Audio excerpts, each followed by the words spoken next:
Let's connect the thoracic legs to their respective animation controls.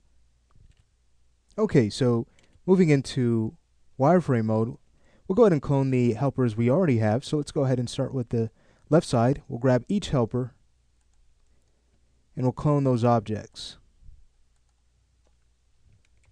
So set them as a copy, and now we can start to move them forward. Okay. Now keep in mind that a few of these have connections. So what I like to do with them all selected is just to go in and freeze their transforms to remove any connections they may have had. And now we can go ahead and unlink these objects. Okay, great. So now that they've been separated, we'll go in and start to realign these starting at the top. And we know this is pastern FT A01.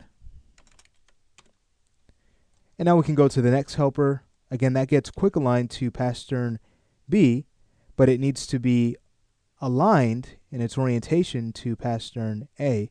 So let's go ahead and uncheck the top three and check the three in the center. Great. Let's go ahead and rename this.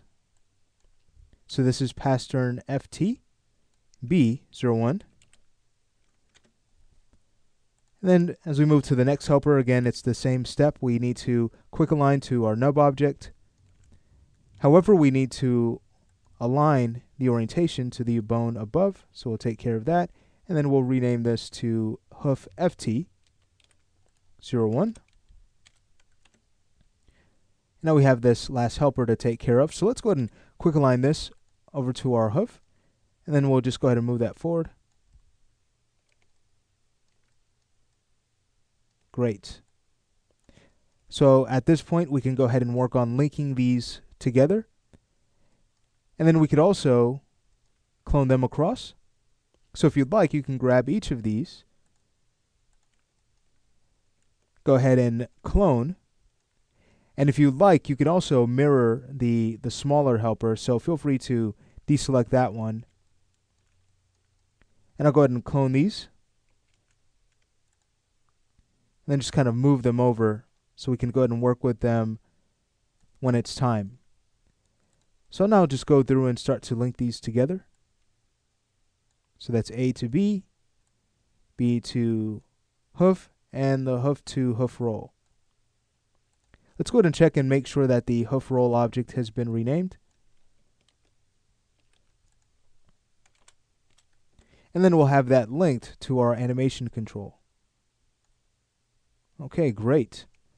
So once that's done, it's just a matter of going through and freezing each of these objects. All right, let's go ahead and take care of the right side. We know how to do that already. I'll go ahead and quick align. And then make sure the orientation is matched.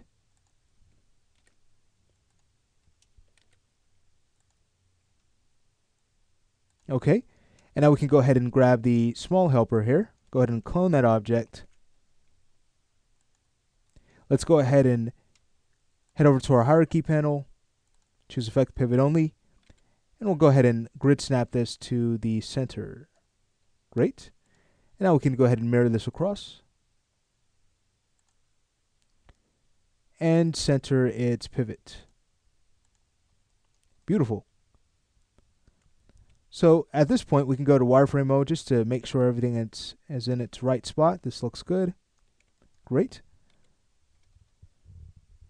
So now we can go ahead and work on linking these objects and renaming them. So we'll link first, since that's really straightforward.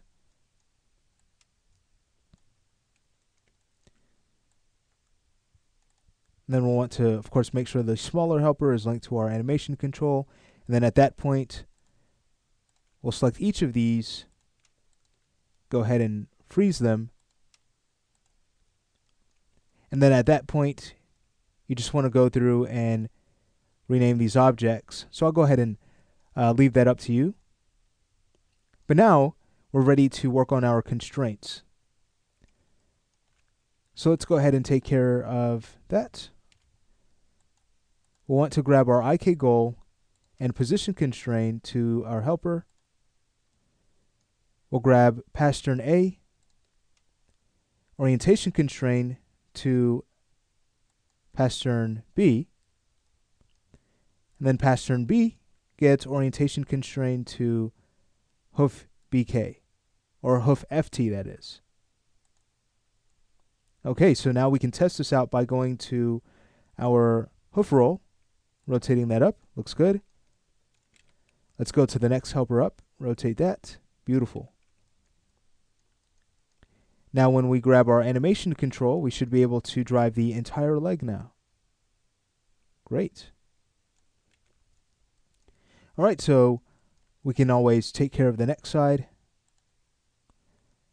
Again, we start with our goal object. Let's go ahead and position constrain. Grab our pastern A bone and orientation constrain, and do the same for pastern B.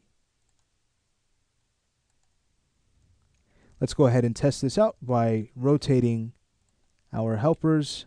Great. Looks good. And now we can go ahead and start to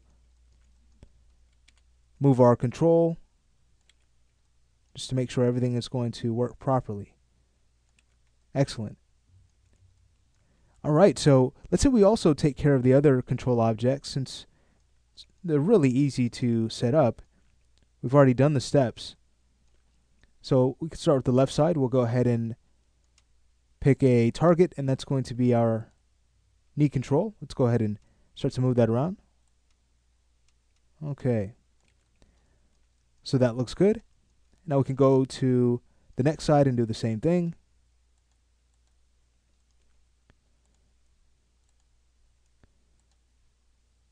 Okay, beautiful. All right, so we know how to hook up our scapulas. Let's go ahead and again grab our IK goal and position constraint. Let's do the same thing for the right side, and then go ahead and test these out. Excellent.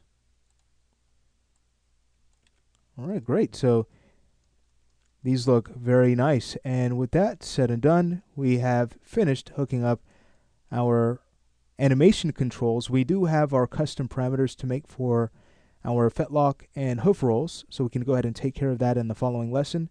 But remember to go through and just double check your layers and check to make sure everything has been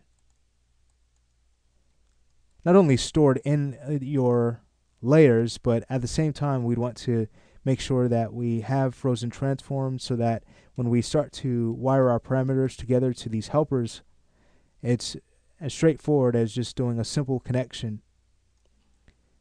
So you just want to double check that before moving forward, and then in the next lesson we're ready to finish up our thoracic limb rig.